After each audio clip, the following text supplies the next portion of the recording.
In our last lecture, we examined the thought of Montesquieu in his political speculations, one of the most influential and respectable figures in the Enlightenment. In this lecture, we examined the thought of Bernard Mandeville, who was every bit as influential, but had a rather different reputation, a reputation less respectable and more notorious. Indeed, Bernard Mandeville was once described, and I think somewhat admiringly, as the wickedest writer in the English language. Not only because of the worldliness of his thought, but also because of the satirical frankness of his prose. Mandeville was in many ways the Machiavelli or Hobbes of the 18th century, a notorious thinker who pushed the thought of his age to the limits of social acceptability and respectability. Both his thought and his career exemplify several important central themes of the Enlightenment. In particular, its quest for a truly secular and scientific moral and political order. His most famous work, The Fable of the Bees, contained in these two slim tomes, created a new consequentialist mode of philosophy in ethics that was both secular and Epicurean, i.e. oriented towards pleasure. The implications and influences of his work were profound and far-reaching. Well, let's begin with Mandeville's life and career, because, as I've mentioned, it does exemplify several of the important features of the Enlightenment, particularly in early 18th century England. The first such feature is urban cosmopolitanism, and with it the desire for a well-rounded universal knowledge. Although he wrote wonderfully playful English verse and prose, Mandeville was actually Dutch. Born in Rotterdam in 1670, Mandeville moved to London after he completed his college education. Now this is significant because Rotterdam is an important commercial city in what was at the time the foremost commercial society and power in 17th century Europe. And he moved to London self-consciously just as it came to eclipse Amsterdam as the center of Western European commerce. He adopted England as his new nation at precisely the moment that Great Britain superseded the Protestant Netherlands as the foremost maritime and commercial nation in Europe. Mandeville's move, therefore, exemplifies this sort of urban cosmopolitanism. Cosmopolitanism because he is not tied to sort of ethnic nationalism, and urban because he clearly embraced the fashionable life of the town over the simpler rusticity of country life. Embraceal, which was clearly emblematic of the urban sophistication associated with Addison, Steele, and life in the towns. As for his academic background, Mandeville studied at the prestigious University of Leiden, where he trained as a physician. But he was not only a physician, he certainly was that. He wrote medical treatises in Latin, in fact, but he was, in addition, abreast of all of the scientific revolutions of his time, and in addition, read widely in philosophy. Three figures in particular, Descartes, Spinoza, and Bayle. I mention them because it's important to remember that in the late 17th century, in many ways, the Netherlands is the center of European speculation. Descartes, though a Frenchman, lived in the Netherlands, a place that was culturally tolerant. Spinoza lived in Amsterdam, and Bayle, again a Frenchman, lived in the Netherlands, actually taught in Leiden. It's not clear whether Mandeville actually studied with Bayle, but he clearly read him quite intensively and cites him constantly.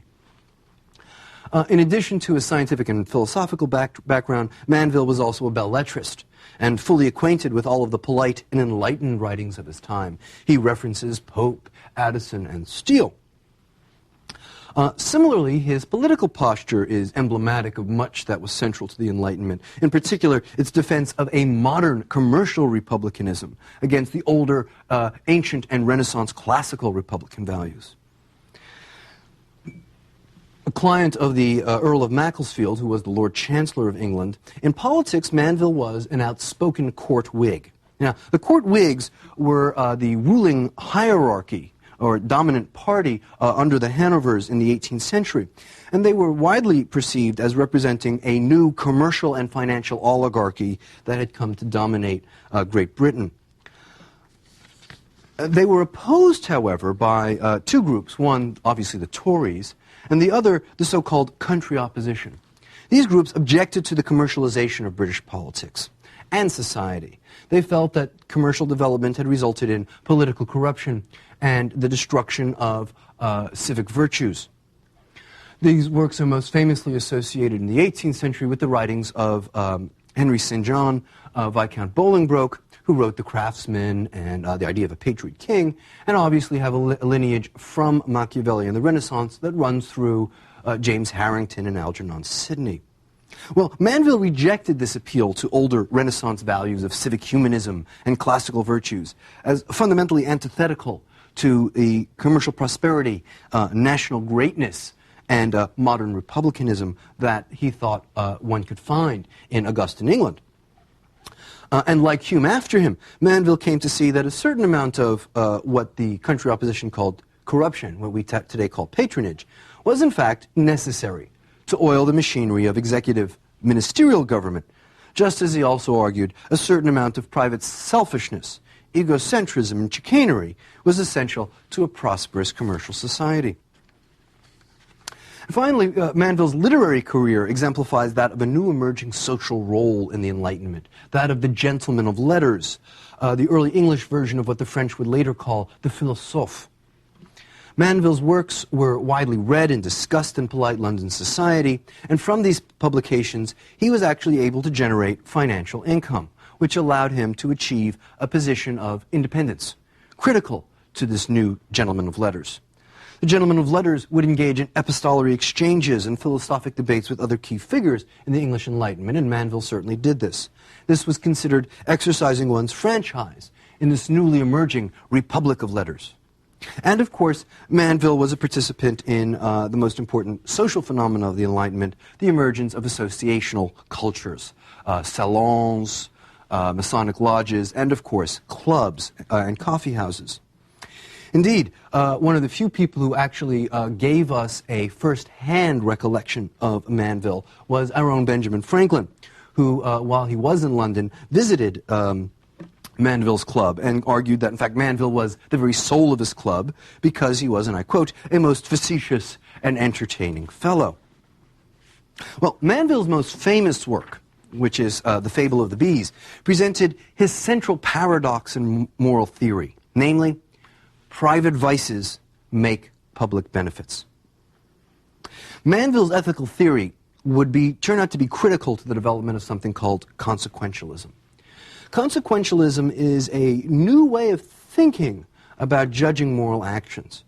Traditionally, philosophers had judged moral actions on the basis of the intentions or purposes or motivations of the actor. So if one acted out of duty, one acted deontologically, such an act was virtuous, independent of what came of it. Mandeville inverts that procedure. Mandeville argues, in fact, that the road to hell, I should say, is paved with good intentions, that we ought judge actions on the basis of their consequences, their results, the fruits of actions. Well, the text itself of Fable of the Bees, these two slender volumes, was actually made up of a variety of much shorter works that were compiled and added on as the book went through various editions. The first emergence of the argument shows up in 1705 when Mandeville publishes a brief poem of about 20 pages called The Grumbling Hive, or Knaves Turned Honest. The Grumbling Hive is in fact a fable in verse, which first proposes that paradox, the paradox that private vices make public benefits, and rejects the country critique of urban commercialism and the vice of selfishness. The poem describes a beehive that is both rich, powerful, learned, it's in the most elite in the arts and sciences, and free. And clearly this beehive is meant to represent contemporary Great Britain. A spacious hive well stocked with bees that lived in luxury and ease, and yet as famed for laws and arms, as yielding large and early swarms, was counted the great nursery of sciences and industry. No bees had better government, more fickleness or less content. They were not slaves to tyranny, nor ruled by wild democracy, but kings that could not wrong because their power was circumscribed by laws. Now, the vast population of this hive lives by fulfilling the commercial and luxurious needs of each other. Vast numbers thronged the fruitful hive, yet those vast numbers made 'em thrive. Millions endeavoring to supply each other's lust and vanity, while other millions were employed to see their handiworks destroyed. They furnished half the universe, yet had more work than laborers. And of course, what he means by lust and vanity is the lust for conspicuous consumption, to be in the latest mode in clothing and furniture and housing. And his point is that it's exactly that lust, which, and conspicuous consumption, what we today call consumer culture, which fuels free markets. In particular, he goes around detailing the particular vices he finds in England. So while he praises Augusta England, in no way is he willing to soft pedal its viciousness. It's not only criminals and charlatans and financial speculators who are oriented around selfishness, but lawyers, clerics, laborers, physicians, politicians, all exploit, defraud, and employ each other. Indeed, even justice itself is corrupt and can be purchased for gold. As he quite eloquently puts it, justice herself, famed for fair dealing, by blindness had not lost her feeling. Her left hand, which the scale should hold, had often dropped them, bribed with gold. Yet it was thought the sword she bore checked but the desperate and the poor. So he points out all the real flaws that the country opposition had pointed out about Augusta England, its corruption, its selfishness, its vice. Yet, when put together, despite the vicious habits of the bees, or perhaps because of them, the overall effect is publicly beneficial. Thus, every part was full of vice, yet the whole mass a paradise. Flattered in peace and feared in wars, they were the esteem of foreigners, and lavish of their wealth and lives, the balance of all other hives. Such were the blessings of that state. Their crimes conspired to make them great. Well, what happens to the hive? The gods, in particular Jove, hearing the constant and hypocritical complaints about corruption and vice, decides to punish the bees. He does this by automatically eliminating all dishonesty from the hive. And clearly these complaints are meant to represent the voice of the country opposition. Well, what are the results of a reemergence of virtue and honesty? Well, they're tragic. Honesty depresses prices in trade, precisely because there is no chicanery, there is no bargaining. The professions are also destroyed. Lawyers no longer enter frivolous suits. Those who can pay their debts do so and don't need lawyers. Only physicians who actually know medicine are willing to practice, which cuts out about 90% of all physicians. Patronage in the government is destroyed, which leads to the massive unemployment of all of those who had patronage. The decline of luxury and fashion destroys the clothing and building trades. With that comes the destruction of the maritime trades. And with that comes the decline of population. So few in the vast hive remain. The 100th part they can't maintain. Against the insults of numerous foes, whom yet they valiantly oppose, till some well-fenced retreat is found, and here they die or stand their ground. Well, what is the moral of the story? Well, Mandeville makes it quite clear in his concluding verse, the moral. Then leave complaints, fools only strive, to make a great and honest hive. To enjoy the world's conveniencies, be famed in war, yet live in ease, without great vices is a vain utopia seated in the brain. And his point is, you cannot have greatness and honesty and virtue. The key to greatness and prosperity is a restrained vice or restrained selfishness. So vice is beneficial found when it's by justice lopped and bound. Nay, where the people would be great as necessary to the state as hunger is to make 'em eat. Okay. Well, in 1714, Mandeville reissued the poem with a series of appendices, which explain each of the particular points in the text, and a new essay called An Enquiry into the Origin of Moral Virtue. And he reissued this compilation under the new title, The Fable of the Bees. Mandeville's enquiry rejects social contractarianism, the theory that moral virtues and moral codes come from either natural laws that are immanent by reason or by public deliberations also based on reason. Mandeville instead opts for a different way of thinking about the origin of moral virtue, one based on evolution, cultural evolution. a cultural evolution which in turn is based on a new scientific associational psychology, very much like what we found in Spinoza, that stresses the selfishness and egocentrism of the individual. And here we see Mandeville first proposing what classical economics would later call man as homo economicus, man as a self-interested, a rationally self-interested and egocentric being. Well, Mandeville's psychology is clearly meant to be both empirical and scientific, in the sense that it is based on observation rather than pure philosophical speculation. As he states in the introduction, most writers are always teaching men what they should be and hardly ever trouble their heads with telling them what they really are. And Mandeville's point is, and it's a point that Spinoza had first proposed and that we'll find again in Hume, is that in fact reason is generally the servant of desire. That what is determinative in human behavior is actually the passions, selfish passions. I believe man to be a compound of various passions, that all of them, as they are provoked and come uppermost, govern him by turns, whether he will or no. So we see a psychology that is deterministic and that treats humans as another sort of animal. And indeed, this is part of Mandeville's central argument, since every animal seeks to gratify its pleasure. The key to social life for humans is that teaching humans somehow or other that, and I quote, it's more beneficial for everybody to conquer than indulge his appetites, and much better to mind the public than what seemed his private interest. Well, this is no small trick. How do you teach people that what seems to be, and what they recognize as their own selfish self-interest, is not in fact what they ought desire and what will make them happiest?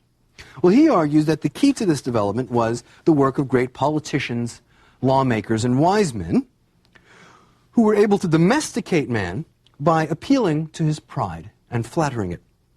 And central to this is what Mandeville sees as the egocentric power of praise to make us feel good about ourselves and our desire to avoid shame. Such politicians claim our reason and understanding makes us superior to animals, and we saw this in Plato and in many philosophers, that what separates the humans from the rest of the creation is the fact that we are rational animals and capable of following our reason wherever it leads us. Having made this distinction between us and the rest of the animals, they then distinguish between two types of people, the higher and the lower. The lower are those who are incapable of self-denial. They follow their appetites. And again, we saw this in Plato.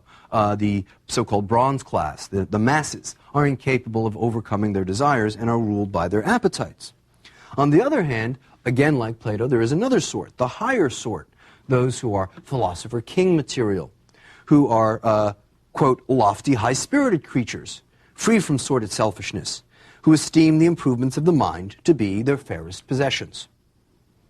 So it is in fact pride that induces those who aspire to high status, to be that elite, fully spiritual and rational being, to emulate this ideal.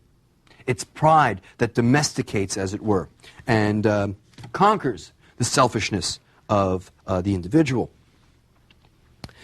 In the same way that it is pride that induces even the lower orders to try to emulate those higher types, at least if they can't avoid vice by hypocritically trying to hide it and lie.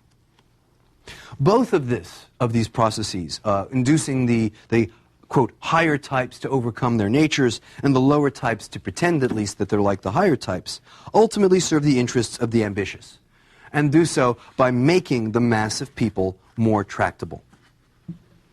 The first rudiments of morality, broached by skillful politicians to render men useful to each other as well as tractable, were chiefly contrived that the ambitious might reap the more benefit from and govern vast numbers of them with the greater ease and security.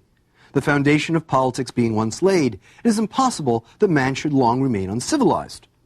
Right? Once we've made this breakthrough, after that, people will discover that, and again I quote, whenever they checked their inclinations or but followed them with more circumspection, they avoided a world of troubles, and often escaped many of the calamities that generally attended the too eager pursuit after pleasure.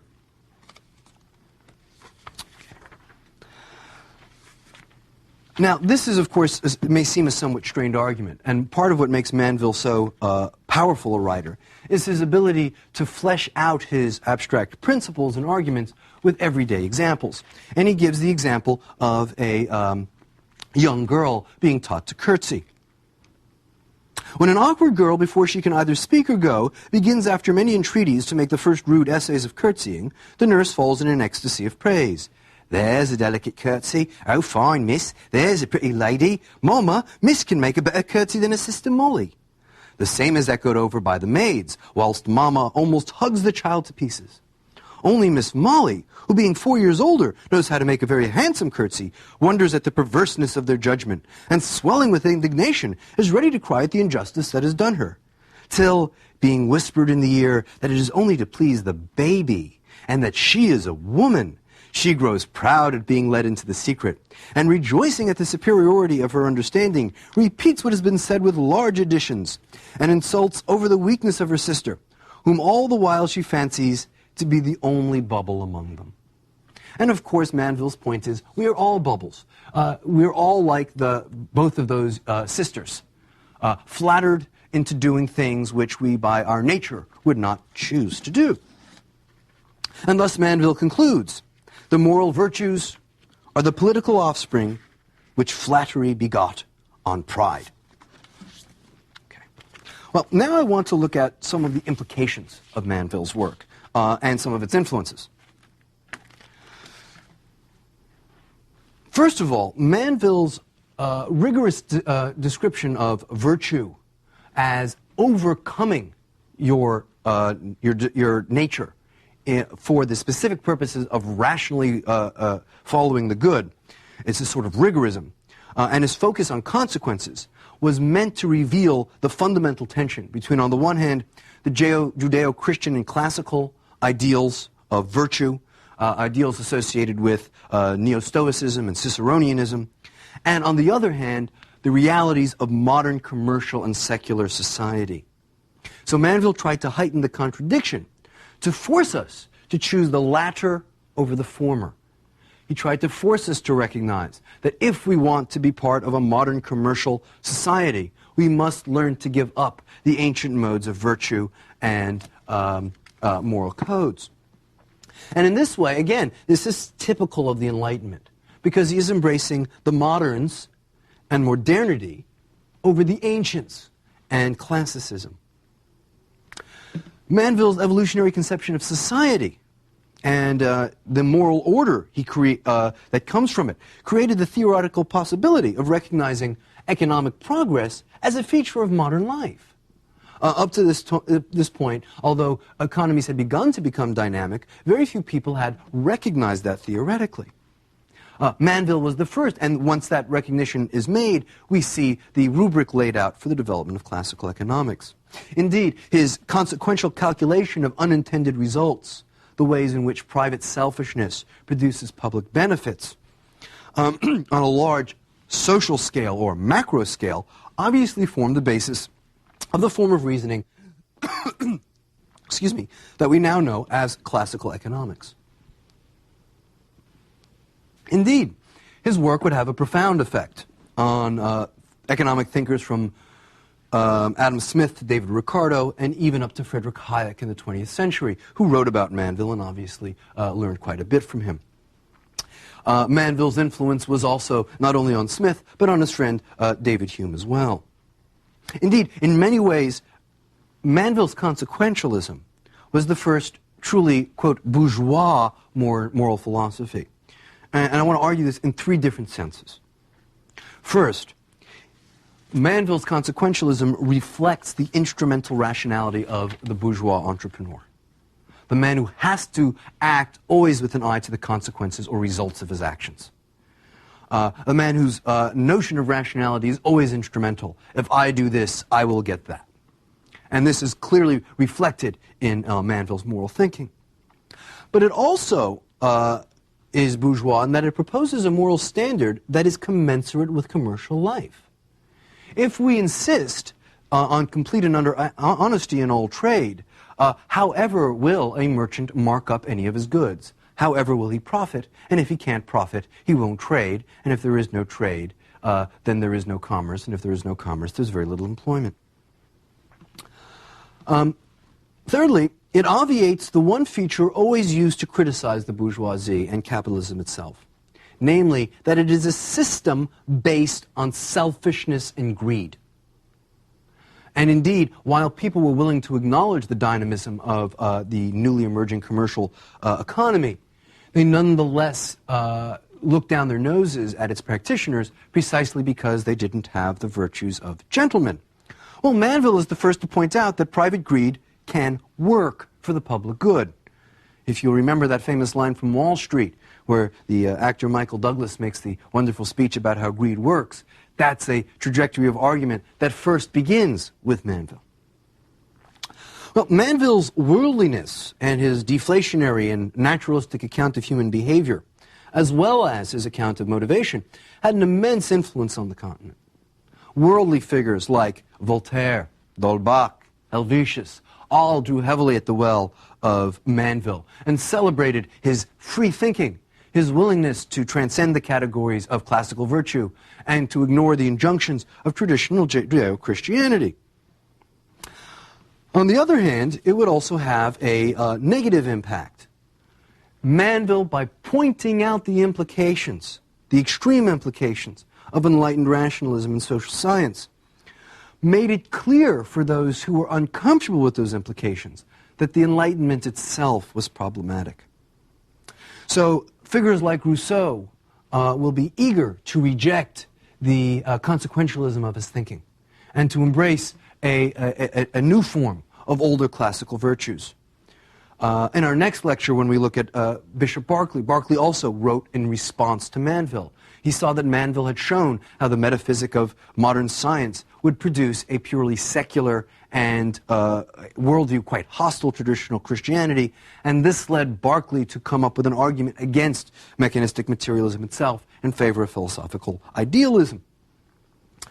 And of course, Kant's famous moral philosophy at the end of the century, his formulation of a deontological ethic, was clearly meant to contain the consequentialism and psychological moral theorizing that Mandeville and after him Hume had popularized.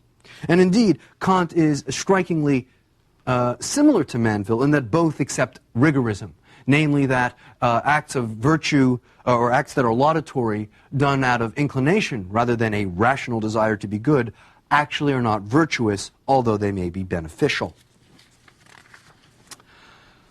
Finally, Mandeville's consequentialism, combined with his stress on public benefits, resulted in a new way of thinking about society, which we could describe as social Epicureanism, which is that rather than seek a social order which is in some sense just or fair, we should seek or a social order which produces the good, or good people.